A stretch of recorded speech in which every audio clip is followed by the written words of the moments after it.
Con motivo de la campaña de San José del 16 de marzo, las misiones diocesanas vascas, y hoy en especial la Delegación de Misiones de la Diócesis de San Sebastián, han tenido a bien darnos la oportunidad de que entrevistemos a una misionera que desarrolla su labor en Kenia.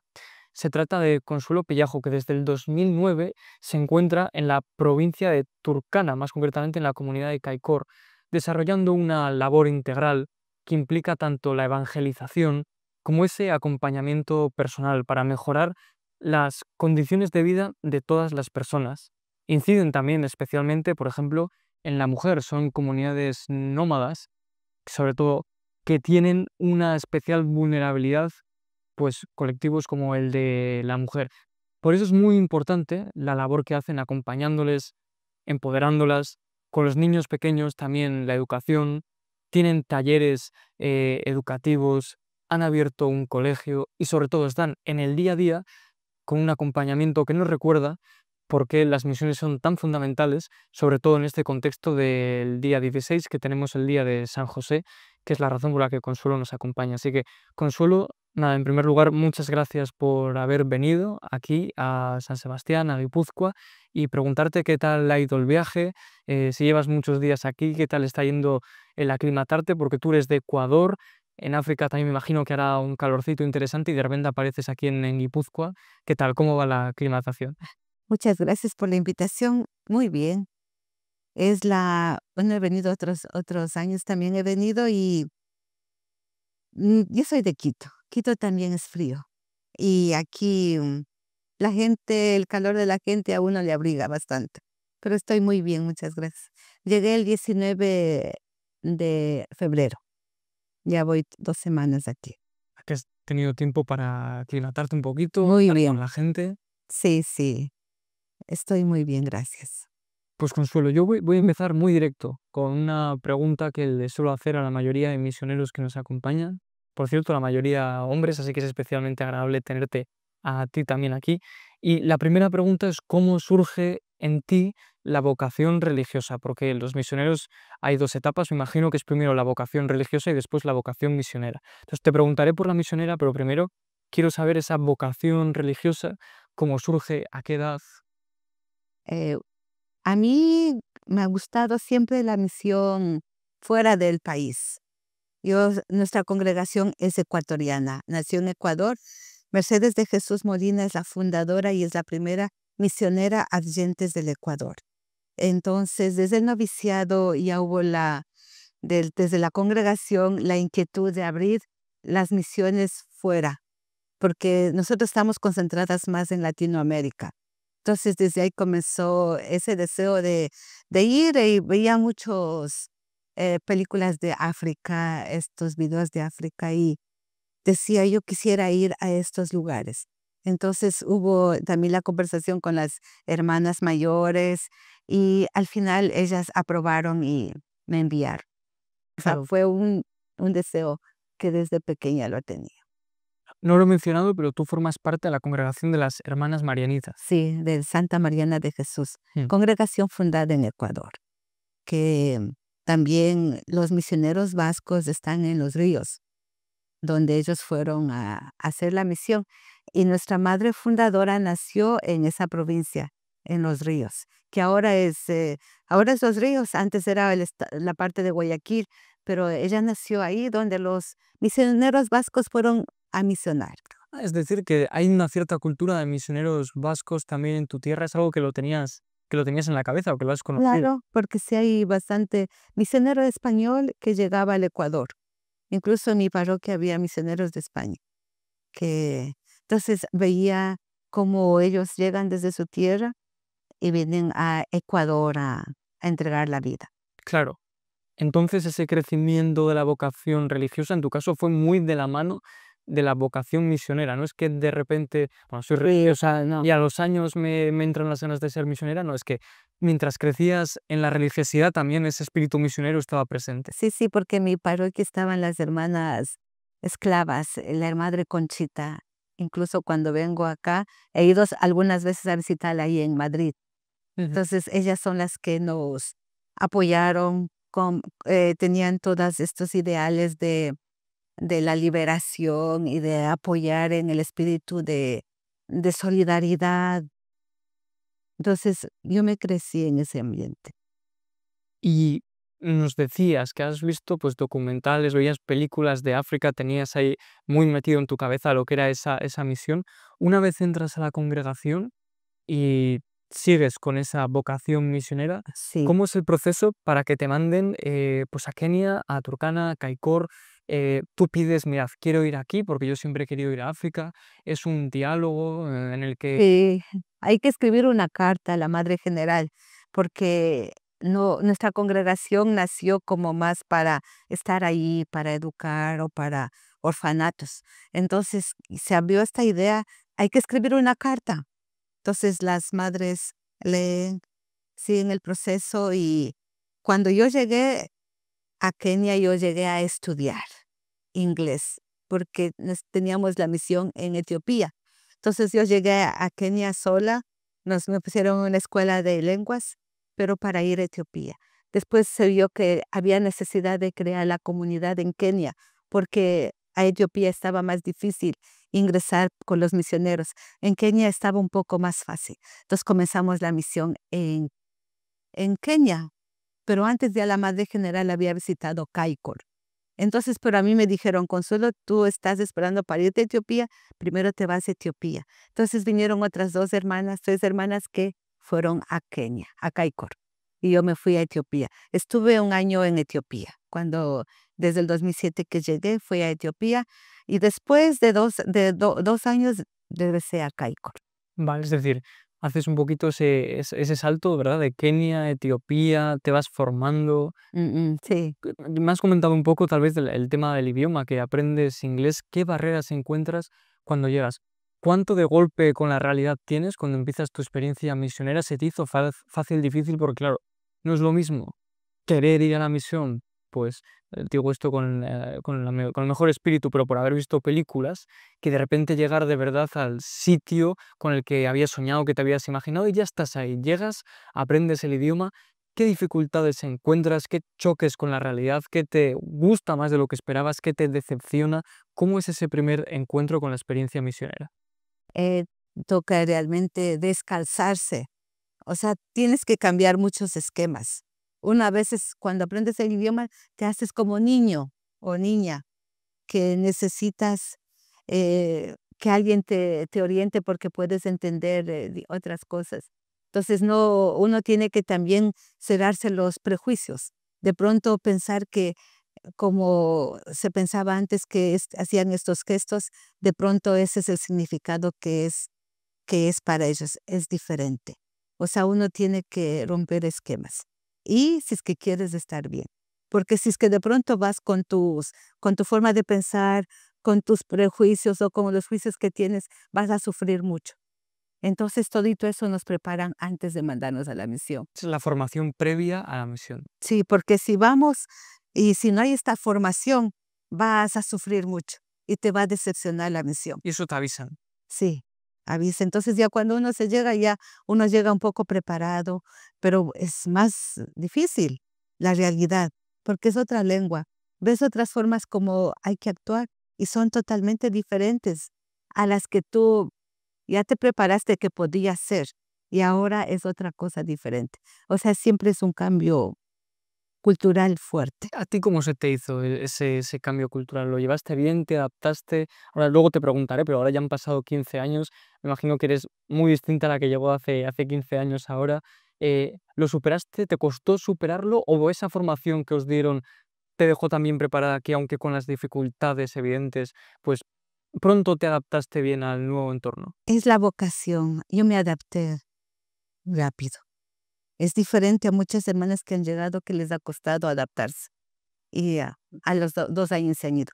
Personalmente puedo decir que mi vocación fue esta misionera, me adapté rápido, no tuve mucha dificultad.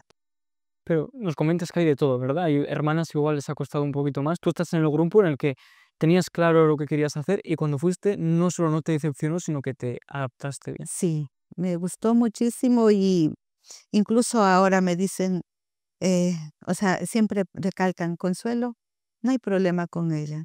ella puede quedarse los años que quiera, pero hay otras que incluso la madre provincial dice, Consuelo, te tocaría seguir quedándote ahí porque, o sea, ¿quién va a reemplazar? Porque hay otras que llegan 2 años, 3 años y no podemos tampoco obligarles a que se quede. Ujú. Sí, o sea, esa es la diferencia. Para mí, doy gracias a Dios primero porque en realidad no ha sido difícil, no ha sido difícil y que estoy en una realidad bien fuerte. Caicor, Turkana, es una realidad bien fuerte. Lo bueno es que he sabido escuchar los consejos, he sabido también dejar cosas para poder mantenerme equilibrada, porque si no ya estuviera en un estado totalmente de depresión por las fuertes necesidades que hay ahí Sí. en esta área de... Yo tengo apuntado, lo mencionaba un poquito en la introducción, cuáles han sido vuestras áreas de trabajo, la mujer, las guarderías, los centros infantiles, los talleres, el agua. Mira, empezando por lo primero, además, ahora que el 8 de marzo tendremos el Día de la Mujer. Por ejemplo, el papel de la mujer en estas comunidades, que vosotras les habéis ayudado a que sean un poco más independientes, por ejemplo, con los talleres. Eh, ¿Cómo ves el papel de la mujer?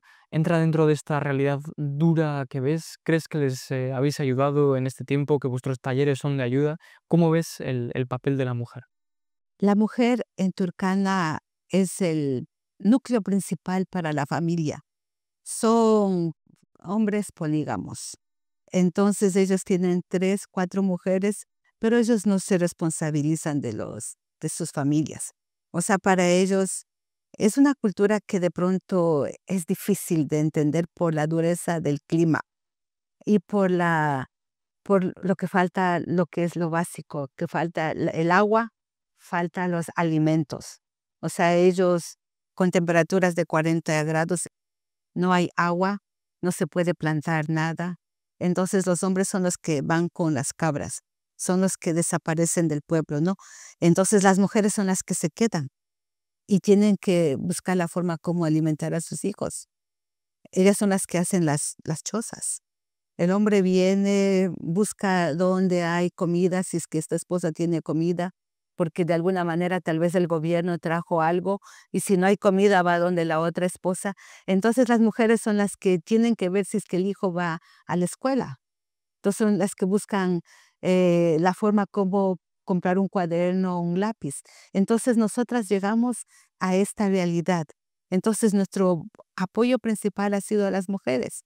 Hemos desarrollado también un poco de agricultura, unas pequeñas huertas, enseñando a la mujer, y eso sí hemos tenido que tener ayuda para pozos de agua, porque no hay un río, no hay una vertiente, el agua está adentro, y el pozo de agua tiene que ser dedicado solamente para ese huerto, porque no, porque hay otro pozo de agua que es para comprar, para la comida, para que ellas laven o para que ellas cocinen o para los animales. Entonces, esta agua tiene que ser dedicada para los huertos. Pero también otra cosa es que es desierto. Cuando comienzan a crecer esos huertos, todos los insectos vienen y se comen las hojas. Entonces, tenemos que enseñarles a ellas cómo ir cuidando. Es como cuidar a un bebé. Y también esto desde que llegamos vimos, ahí no podemos tejer porque viven en la tierra y las manos también con la manteca de cabra no podemos tejer tampoco coser. Entonces ellas usan mucho los mullos, las cuentas, ¿no? Entonces dijimos, hay que pensar en algo para que ellas puedan usar y después, aunque se lava y se pueda comercializar, se comenzó las artesanías, donde ellas aprendieron a hacer rosarios, pulseras, llaveros. Entonces nosotros comprábamos el material, les entregábamos, ellas hacían la obra y pagamos por el trabajo. Entonces ellas se tienen un pequeño, un medio, no es mucho, pero algo para que también puedan apoyar a sus hijos. Y y luego también con las mujeres también hemos comenzado estos grupos de concientización porque a veces ellas también son las que promueven que el hombre tenga otra mujer y que busque más joven porque tiene que ayudar y hasta mayor dice tiene que cargar el agua. Entonces hemos visto que es importante proteger a sus hijas. O sea, ¿qué sacan teniendo ¿qué sacan dando su hija pequeña a un hombre que ya tiene 4 mujeres para que sufra? Entonces, estos talleres de concientización hemos apoyado bastante para que la mujer tenga más conocimiento y vemos que muchas mujeres ya no les importa que tener el esposo, ellas siguen solas, porque al final el esposo lo único que les vienen es les piden de comer o a veces les dejan embarazadas y ellas son las que mantienen la familia. Ajá, esa es una realidad fuerte de esta cultura. Ujú. Me has contado tantas cosas tan interesantes que no sé en cuál de ellas detenerme primero. Voy a detenerme en la que primero me ha llamado la atención, que es cómo es una cultura que parece es polígama, como nos dices, y es medio nómada, porque los hombres sí que son un poco nómadas, van pues con las cabras o a buscar comida, van de distintos grupos poblacionales, así es como conocen distintas mujeres, pero las mujeres sí que se mantienen estables en un afincamiento, son ellas las que crean la choza, mantienen a sus hijos. Es un contraste muy fuerte para la mentalidad occidental, también para la tuya de Ecuador. Me imagino que ahí eso que nos contabas de no tener prejuicios, de no juzgarles, tiene que ser muy importante, porque esa situación de vida que nos cuentas no solo es que sea incompatible en gran medida con la visión, la cosmovisión cristiana del matrimonio, sino que simplemente con la visión de pareja y relaciones humanas de la mayoría de personas, no sé si decir en Occidente, en Latinoamérica también, es muy distinto. Eso, la labor del trabajo que tienes que hacer para quitarte esos prejuicios son muy grandes, pero es que solamente así les puedes ayudar de verdad. Claro. Sí, hay que quitar esos prejuicios porque si no estuviera todo el tiempo hablándoles, hablándoles, diciéndoles esto es malo, esto es malo. Pero de pronto, con la forma como nosotros vamos, ellas ya pueden separarse de este hombre. O sea, ya le ponen los límites. Entonces, ya se quedan con los pocos hijos que tienen y continúan la vida. Pero, o sea, a veces ni la educación, la cultura es bien fuerte en ese sentido. Ni la educación puede como cambiar porque muchos países africanos son polígamos. Y en este caso incluso tenemos el profesor que es director de la escuela primaria, es turcana, él ya tiene 4 esposas, pero de alguna manera él dice que trata de educar a todos sus hijos, pero no es verdad. Entonces, si una persona que es a la escuela piensa así, entonces los hombres que están atrás de las cabras, ellos son más arraigados a sus culturas. Entonces, lo que toca es comenzar desde los pequeños, con las mujeres, motivarles. En la escuela que ahora tenemos que después de 15 años que hemos estado ahí, al principio no teníamos que comprar en Caicor, podíamos tener el dinero, pero no había nada, como te digo, nada, ni siquiera un poco de arroz o azúcar. Teníamos que ir 7 horas, 8 horas al Odwar a hacer el mercado para poder nosotros sobrevivir. Ahora ya han pasado como estos 15 años en Caicor, podemos comprar todo, leche, arroz, azúcar, aceite, todo lo que se pueda, todo lo que necesitamos. Bueno, cosas que son para, como papel higiénico, pasta dental, esas sí es en Lodwar. Entonces, estas pequeñas, esto con la evolución, también han llegado otras organizaciones, este tipo de conversaciones. Estas familias ya han comenzado a crear estos pequeños negocios. Entonces ya tienen como ingreso. En ese movimiento, ellos ya ven la vida diferente, entonces dicen, hermana, ¿por qué no crea una escuela primaria donde nosotros podemos enviar a nuestros hijos?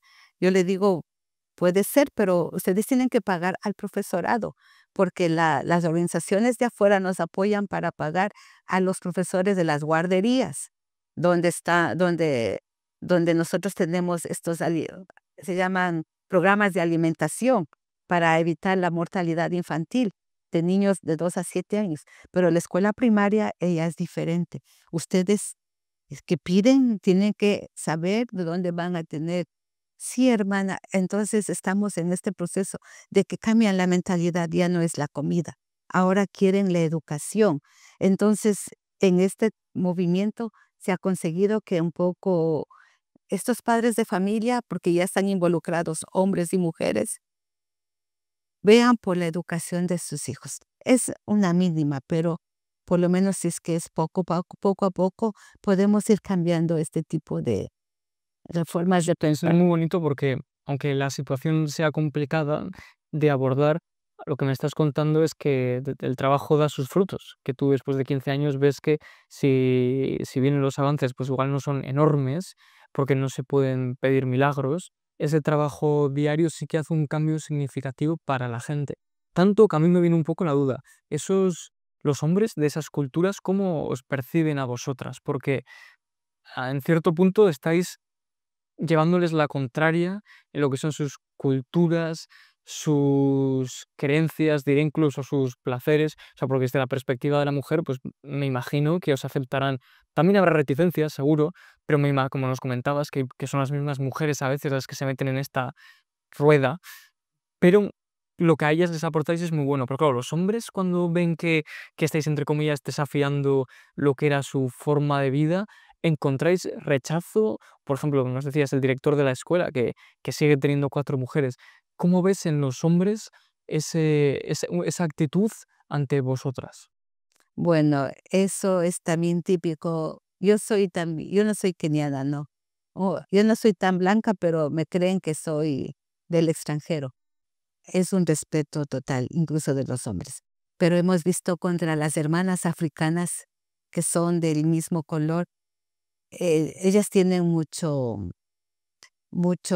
rechazo a veces, porque son las que mandan, son las que pagan sueldos, son las que compran la comida, son las que organizan los grupos en las iglesias, son las hermanas. Entonces, se ha visto un poco de rechazo, pero como estamos ahí, tenemos un sacerdote filipino y nosotras estamos ahí como para decir, o sea, dar esta fuerza a la mujer africana. Entonces, ellos de alguna manera, poco a poco, o sea, no pueden ir en contra de nosotras, porque están respaldadas. Ujú. Y por supuesto que hay rechazo, por supuesto, pero no es mucho el rechazo. De alguna manera ven todo lo que se ha hecho en bien de sus hijos, en bien de sus familias. O sea, ellos son también se dan cuenta de toda la ayuda que están recibiendo. En ese sentido, ellos no son fuertes en su rechazo, pero sí hay. No sé si se ha visto incluso una vez, venían jóvenes que querían hacer el aspirantado. Entonces, como estaban así, decía, ya súbete al carro, ya tienes que subir porque ya se va el carro, porque tenemos un solo carro para trasladar desde el Odwar hasta Caico, no es un solo coche. Entonces, la hermana que está ahí o la joven que está ahí, que está viviendo con nosotras, es la que manda en este momento. Y de pronto este hombre se sintió así como impuesto, le, le dio una cachetada. Ahí sí se armó con nosotras, como que le expulsamos del barrio, del pueblo. Pero después pidió perdón y disculpas, sí, porque, o sea, cuando las cosas, por ejemplo, los carros, la comunidad, las huertas, nosotras somos las que mandamos ahí. Entonces, no, yo no puedo estar en todo, pero tenemos jóvenes que nos apoyan Ujú. y son mujeres, no son hombres. Ya me gustaría a mí que alguno de los políticos occidentales que habla de feminismo, que habla mucho, que dejara de hablar y os escuchara un poco, porque eso sí que requiere de verdad valentía y buen trabajo y os felicito por ello. Y está claro que todo está conectado, ¿no? Porque me hablabas, bueno, se mejora la vida de las mujeres, pues por ejemplo, con algo tan aparentemente simple como que en el mismo lugar se pueda empezar a comprar comida. También me hablabas de los pozos de agua, pues para enseñarles bueno, tener los pozos para poder cuidar las huertas y enseñarles a ellas cómo cuidar las huertas. Si no me equivoco, me has comentado que tu orden tenía como un poco eje o misión principal los niños, la orfandad, me has comentado eso, ¿verdad? Sí. Y háblame de los niños, porque habéis abierto, tenéis el colegio, también guarderías. ¿Cómo es vuestra labor para con los más pequeños, con los niños, que son al final los que van a aprender eh, cómo salir de ciertos patrones que sean negativos para ellos, con suerte, si ojalá así sea, y son también al final pues, los más vulnerables, ¿no? Los niños siempre son Los los niños. más vulnerables. ¿Cómo trabajáis con los niños, pues con las guarderías, en el colegio? Y te hago una pregunta personal a ti. ¿Cómo de feliz te hace, pues igual verlo también, vuestro trabajo en los niños, en los más pequeños? Siempre que vamos en cualquier misión, el foco o donde nosotros nos enfocamos es en los niños, porque son los que más se acercan primero. Cualquier persona nueva que llega, son los niños los que se acercan.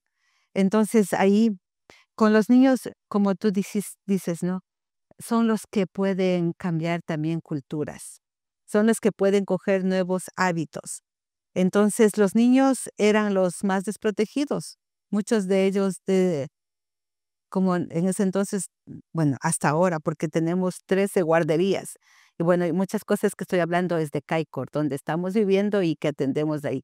Pero de ahí tenemos 13 guarderías, como a 1 hora en coche o 2 horas en coche. En los caminos son ríos secos. Entonces, y ahí es lo que damos los programas, las guarderías que llamamos, los programas de alimentación.